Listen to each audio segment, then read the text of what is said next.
Hello hi नमस्ते everyone this is me Raju टिएमजी नयाँ reaction video लिएर आएको छु।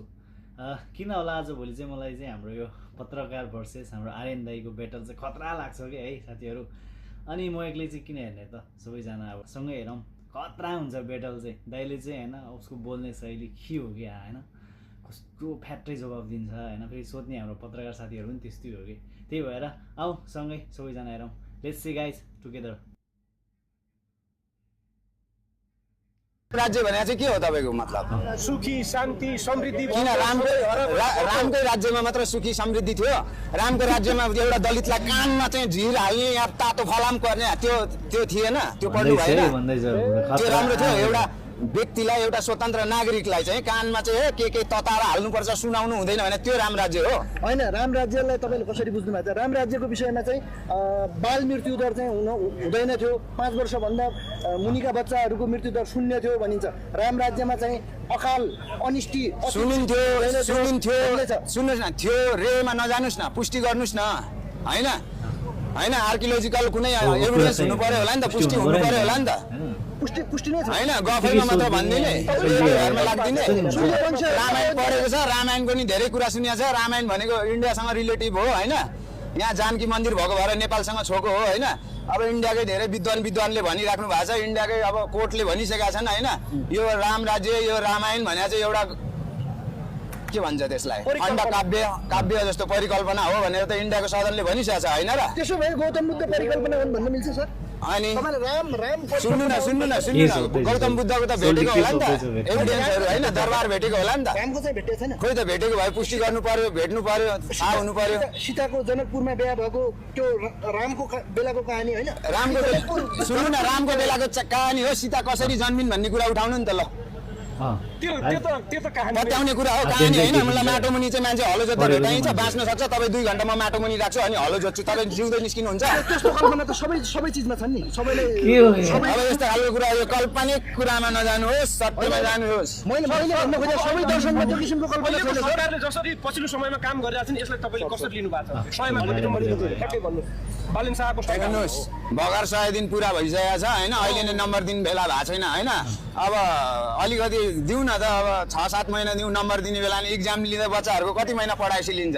2 दिन स्कुल गएपछि भोलिपल्ट इक्जाम हुन्छ? हुँदैन नि। उहाँहरूले नि भनिराख्नु भएको छ त, हामी चाहिँ बल्ल त 100 दिन भयो, अब हेर्नु नि त ल, दिउँ उहाँहरूलाई टाइम, 6 महिना 1 वर्ष दिउँ। अनि त्यहाँपछि के गर्नुहुन्छ जनताले बुझिहाल्नुहुन्छ, देखिहाल्नुहुन्छ र। अहिलेको सिनारियो सरकार भएर अहिले सिनारियो हेरेको छु। सुन्नु न, अहिलेको सिनारियो हेरेको छ, त्यही भएर देखिएन, अलिक राम्रो गर्नुहोस् भनेर हामी यहाँ आइरह हो।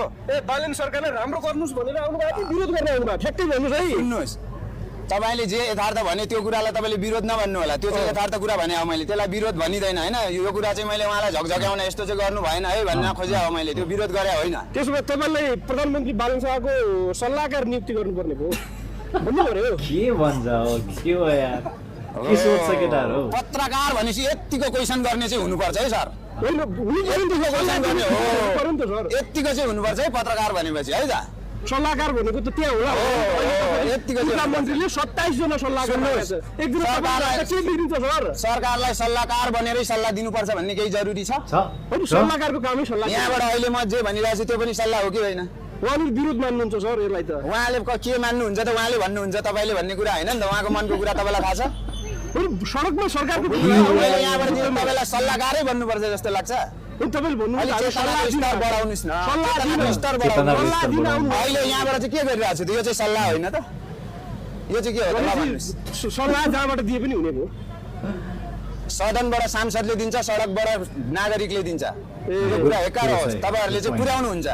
म को हुँ, यी को हुन् त चिन्नु पर्यो नि पत्रकार महोदय। तपाईँ यहाँ ल्याएर चाहिँ सल्लाहकार बन्नु, त्यही त भन्नु नि को हो? तपाईँले अघिदेखि मैले त्यही सोधिरहेको छु। तपाईँभित्र केही न केही छ, तपाईँ कोही न कोही हो, केही गर्न खोज्दै हुन्छ, के गर्न खोज्नुहुन्छ भन्नुहोस्, ठ्याक्कै भन्नुहोस्। तपाईँ 2 चोटि हुन्छ, अघि मैले भनिसकेँ, अब 2 चोटि हुन्छ। तपाईँ होइन, तपाईँ एकचोटि उता गर्नुहोस्, फ्रेस हुनुहोस्, क्वेसन एकचोटि के सोध्छु भनेर आउनुहोस्, तबसम्म म रेस्ट लिएँ। हस् त, धन्यवाद।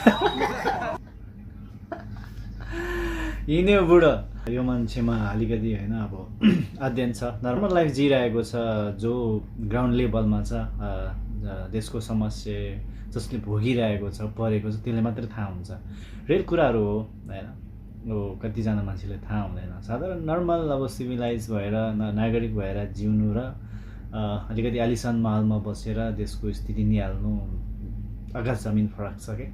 यो कुराहरूमा म पनि मान्छु। आजलाई यति नै गाइस, अर्को भिडियो फेरि लिएर आउँछु। तपाईँहरूले पक्कै पनि मन पराइदिनुहुन्छ भन्ने चाहिँ यहाँ भरपुर आशा छ। प्लिज फलो गरिदिनु होला सबैजनाले। अर्को भिडियोहरू पनि सँगै बसेर हेरौँला, रमाइलो गरौँला। के छ जिन्दगीमा तपाईँको एक सपोर्टले मलाई पनि अलिकति राम्रो हुन्छ भने प्लिज फलो गर्न कन्सिडर नगरिदिनु। जसले यो भिडियो हेर्नुहुन्छ फलो गरिदिनु होला। Thank you very much. See you next video.